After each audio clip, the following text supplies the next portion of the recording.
मुकेश कुमार आप सभी के लिए बहुत ही जबरदस्त क्लास लेकर आया हूँ। ठीक है, इससे जो हमारे पास में पहला वीडियो हुआ था उसमें हमने आरबीसी के बारे में संपूर्ण चर्चा करी थी कि आरबीसी क्या होता है, उसका जीवन काल क्या होता है, उसका जो होता है वो हमारे शरीर के लिए कितना महत्वपूर्ण होता है। इसके अलावा हमने ये भी चर्चा करी थी कि जब आरबीसी का लेवल बढ़ जाता है या जब आरबीसी की संख्या घट जाती है तो कौन कौन से बेनिफिट होते हैं, कौन कौन से जो होते हैं हमारे पास में फायदे होते हैं। ठीक है, तो उन सब पर हमने क्या करी थी, चर्चा करी थी। इसके अलावा हमने ये भी चर्चा करी थी कि एक मनुष्य एक साल में कितनी बार रक्तदान कर सकता है। ठीक है, और हमारे शरीर में कितना जो ब्लड होता है, जो रक्त होता है, कितना स्टोर होता है, कहां पर स्टोर होता है, वो किस प्रकार से काम में आता है। ठीक है, इन सब के बारे में हमने पिछले वीडियो में एकदम संपूर्ण चर्चा करी थी। ठीक है, और इस वीडियो में हम लोग क्या करेंगे, आरबीसी को कंप्लीट कर लिया था। अब हम लोग जो स्टार्ट करेंगे वो क्या करेंगे, डब्ल्यूबीसी करेंगे। ठीक है, डब्ल्यूबीसी का जो मतलब होता है व्हाइट ब्लड सेल, यानी श्वेत रक्त कोशिका। ठीक है, ये भी हमारे लिए बहुत ही महत्वपूर्ण टॉपिक है, तो इसको भी आपको क्या करना है, ध्यान से सुनना है ताकि आपको एक एक बात क्या आ सके, समझ में आ सके। तो मैं स्टार्ट करूंगा। सबसे पहले तो आपको ये पता होना चाहिए कि जो डब्ल्यूबीसी की फुल फॉर्म होती है वो हमारे पास में क्या होती है, व्हाइट ब्लड सेल, जिसको हम लोग हिंदी में बोलते हैं श्वेत रक्त कोशिका। अब अगर आगे की बात की जाए कि डब्ल्यूबीसी क्या करता है कि पूरे शरीर का सैनिक कहा जाता है और पूरे शरीर का अंगरक्षक कहा जाता है। अब जो डब्ल्यूबीसी होता है ये क्या कहता है, इसे हम लोग क्या कहते हैं, बॉडी ऑफ सोल्जर। तो ये तो हमारे पास में होती है, हमारे पास में क्या होता है कि पूरे शरीर का क्या होता है, सोल्जर होता है, अंगरक्षक होता है। क्यों, क्योंकि जब हमारे शरीर में श्वेत रक्त कोशिकाएं क्या करती है कि जैसे कोई बाहर से बैक्टीरिया या कोई भी कुछ आता है तो उससे क्या करता है, लड़ाई, यानी उससे क्या करता है, फाइट करता है और हमारे शरीर को क्या करता है, सुरक्षा प्रदान करता है। इसीलिए अगर ये कहा जाता है, जैसे मैंने आपको पिछले वीडियो में बताया था कि अगर ये डब्ल्यूबीसी की संख्या घट जाती है या डब्ल्यूबीसी कम हो जाता है तो हम लोग क्या होते हैं, बार बार बीमार होते हैं। तो जो डब्ल्यूबीसी होता है वो हमें क्या करता है, पूरी बीमारियों से क्या करता है, बचाता है। इसलिए हम लोग डब्ल्यूबीसी को क्या कहते हैं, हमारे शरीर का अंगरक्षक कहते हैं। तो मेरे हिसाब से आपको ये बात समझ में आ गई कि डब्ल्यूबीसी को हम लोग पूरे शरीर का अंगरक्षक क्यों कहते हैं, क्योंकि ये हमें पूरे जो बीमारियां होती है इनसे क्या करता है, बचाने का काम करता है। इसीलिए हम लोग क्या कहते हैं कि डब्ल्यूबीसी हमारे शरीर का क्या है, अंगरक्षक है। अब अगर आगे की बात की जाए कि डब्ल्यूबीसी का जो आकार होता है, यानी शेप ऑफ डब्ल्यूबीसी, तो डब्ल्यूबीसी का आकार होता है ये हमारे पास में अनियमित होता है, यानी इसका कोई फिक्स आकार नहीं होता। लेकिन फिर भी हम लोग कह सकते हैं कि जो डब्ल्यूबीसी का आकार होता है वो अमीबा की तरह होता है। ठीक है, इसलिए मैंने लिखा है इसका जो आकार होता है वो क्या होता है, अनियमित होता है, या इसका हम लोग कह सकते हैं कि इसका जो आकार होता है वो हमारे पास में कैसा होता है, अमीबा की तरह होता है। तो मेरे हिसाब से आपको ये बात भी समझ में आ गई, शेप वाली।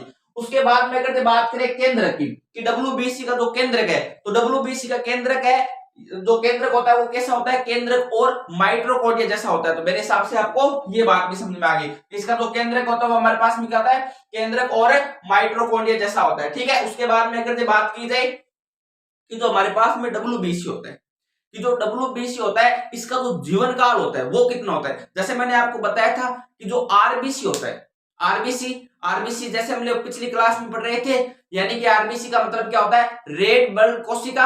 अगर बात की जाए उसका जो जीवन काल होता है वो होता है 120 दिन का। और उसी के साथ अगर बात की जाए कि डब्ल्यूबीसी का जीवन काल कितना होता है, तो 2 से 5 दिन का होता है। तो ठीक है, मैंने लिखा है, कई बार परीक्षा में पूछा जाता है कि डब्ल्यूबीसी का जीवन काल कितना होता है, 2 से 5 दिन का। और अगर आपको एग्जाम में ऐसे पूछ लिया जाए कि जो आरबीसी का जीवन काल होता है वो कितना होता है, 120 दिन या 4 माह हम लोग बोल सकते हैं। उसके बाद में अगर आगे की बात की जाए, जैसे परीक्षा में कई बार प्रश्न पूछा गया है कि डब्ल्यूबीसी कहां बनता है, तो अस्थि मज्जा यानी कि लॉन्ग बोन में, यानी कि जो लंबी लंबी हमारे पास में हड्डियां होती है शरीर की, जैसे कि फीमर, जैसे रीढ़ की हड्डी हो गई। ठीक है, तो जो लंबी लंबी हड्डियां होती है उसके अंदर हमारे पास में क्या बनता है, डब्ल्यूबीसी। और वैसे उसी प्रकार आपसे परीक्षा में कई बार प्रश्न पूछ लिया जाता है कि डब्ल्यूबीसी और आरबीसी जो दोनों ही होते हैं ना वो कहां पर बनते हैं, लंबी लंबी हड्डियों में बनते हैं। जो हमारा खून होता है शरीर का वो कहां बनता है, लंबी हड्डियों में बनता है। ये आपको क्या रखना है, ध्यान रखना है कि जो शरीर का खून होता है वो कहां पर बनता है, या जो आरबीसी और डब्ल्यूबीसी होता है वो कहां बनता है, लंबी हड्डियों में बनता है। तो मेरे हिसाब से आपको ये जानकारी भी समझ में आ गई होगी। अब अगर जो आगे की बात की जाएगी कि जो भ्रूणीय अवस्था है, अब प्रश्न ये उठता है कि भ्रूणीय अवस्था होती कौन सी है। तो आप सभी को ये पता होना चाहिए, जो भ्रूणीय अवस्था होती है वो जब माता के पेट में 3 माह का बच्चा होता है तो उसको हम लोग बोलते हैं भ्रूणीय अवस्था।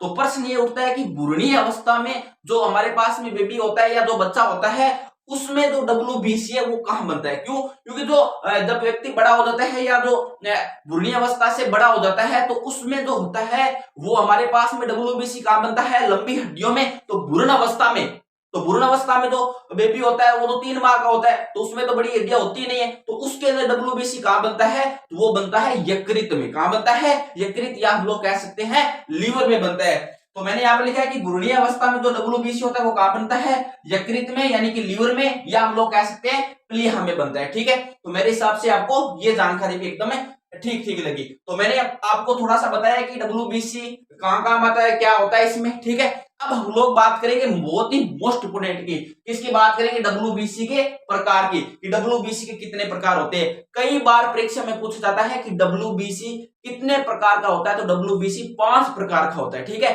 अब आपको क्या ध्यान रखना है, ये ध्यान रखना है कि जो पहला प्रकार है जिसको हम लोग बोलते हैं बेसोफिल, क्या बोलते हैं, बेसोफिल। अब क्या होता है कि कुछ बच्चों को हिंदी समझ में आती है, कुछ बच्चों को इंग्लिश समझ में आती है, तो मैंने दोनों बातों को मद्देनजर रखते हुए यहाँ पर इंग्लिश में भी लिखा है और हिंदी में भी लिखा है। अब बेसोफिल को हम लोग हिंदी में भी क्या बोलेंगे, बेसोफिल होते हैं। तो परीक्षा में कई बार पूछा जाता है कि बेसोफिल में कितने केंद्रक होते हैं, तो बेसोफिल में हमारे पास में 2 या 3 केंद्रक होते हैं, 2-3 केंद्रक होते हैं, ऐसे आपको याद रखना है, 2 या 3 केंद्रक होते हैं, किसमें, बेसोफिल में। ये पहला प्रकार है। अब ना मेन चीज है, चलो ठीक है, केंद्रक वाली तो बात समझ में आई, 2 से 3 केंद्रक होते हैं, लेकिन ये काम कहां आते हैं। तो जैसे आपको पता होता है कि बेसोफिल होता है, ये क्या करता है, जैसे मान लो निर्जीव में काम होता है। निर्जीव जैसे मान लो हम लोग झाड़ू निकाल रहे हैं कहीं से, तो जो खंक होता है जब वो हमारे नासिका के अंदर चला जाता है तो ये बेसोफिल क्या करता है, इसको बताता है, किसको, इसे नोफिल को। और ये क्या करता है, एक शरीर में जबरदस्त क्या करता है, कंपन, जिससे हमें क्या आ जाती है, छींक आ जाती है,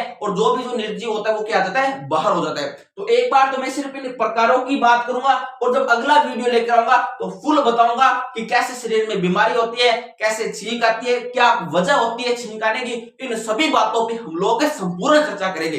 एक बार तो सिर्फ मैं आपको इतना ही बताऊंगा कि डब्ल्यूबीसी के कितने प्रकार होते हैं और इन प्रकारों में कितने कितने केंद्रक होते हैं। तो जो डब्ल्यूबीसी का जो पहला प्रकार होता है, इसको मैंने आपको बता दिया क्या कहते हैं, इसको हम लोग बेसोफिल कहते हैं। और बेसोफिल में कितने केंद्रक होते हैं, 2-3 केंद्रक होते हैं। अब अगर ये दूसरे प्रकार की बात करें तो इसको हम लोग क्या बोलते हैं, इसको हम लोग बोलते हैं इसेनोल। क्या बोलते हैं, इसेनोल। अब इसको इंग्लिश में भी इसेनोल बोलते हैं और हिंदी में भी लोग क्या बोलते हैं, इसिनोफिल बोलते हैं। तो मेरे हिसाब से आपको ये बात समझ में आई। और इसमें हमारे पास में कितने केंद्रक होते हैं, 2 केंद्रक होते हैं। अब अगर जे आगे की बात की जाए तीसरे प्रकार की, तो इसको हम लोग बोलते हैं न्यूट्रोफिल। अब इंग्लिश में भी न्यूट्रोफिल बोलेंगे और हिंदी में भी न्यूट्रोफिल बोलेंगे। तो परीक्षा में अगर आपसे ऐसे पूछा जाए कि न्यूट्रोफिल में कितने केंद्रक होते हैं, तो आपको ध्यान रखना है न्यूट्रोफिल में हमारे पास में बहु केंद्रक होते हैं। कितने केंद्रक होते हैं, बहु केंद्रक होते हैं। अब अगर आगे की बात की जाए चौथे प्रकार की, तो ये हमारे पास में होता है मोनोसाइट। क्या होता है, मोनोसाइट होता है। कौन सा होता है, मोनोसाइट। अब मोनोसाइट को इंग्लिश में भी मोनोसाइट बोलेंगे, हिंदी में भी मोनोसाइट बोलेंगे। और मोनोसाइट में और लिम्फोसाइट में, सॉरी, मोनोसाइट में और लिम्फोसाइट में, अब दोनों को इंग्लिश में भी हम लोग मोनोसाइट लिम्फोसाइट और हिंदी में भी मोनोसाइट लिम्फोसाइट, इन दोनों में हमारे पास में क्या होता है, एक एक केंद्रक होता है। तो मैंने आपको ये बताया कि डब्ल्यूबीसी पूरे शरीर में क्या काम करता है, इसका शेप कैसा होता है, केंद्र कैसा होता है, डब्ल्यूबीसी का जीवन काल कैसा होता है, डब्ल्यूबीसी की उत्पत्ति कहां होती है, भ्रूण अवस्था में डब्ल्यूबीसी कहां बनता है, उसके बाद में डब्ल्यूबीसी के कितने प्रकार होते हैं और इन प्रकारों में कितने केंद्रक होते हैं। तो इन सब पर हमने क्या करी है, फिलहाल चर्चा करी है। और जब अगले वीडियो में हम लोग आएंगे तो आपको बताएंगे कि हमें छींक कैसे आती है, बीमार होते हैं, तो वो जो सारी प्रक्रिया होती है वो हम लोग क्या करेंगे, अगले वीडियो में करेंगे। अगर आपको वीडियो पसंद आया तो लाइक, सब्सक्राइब और शेयर जरूर करें। धन्यवाद।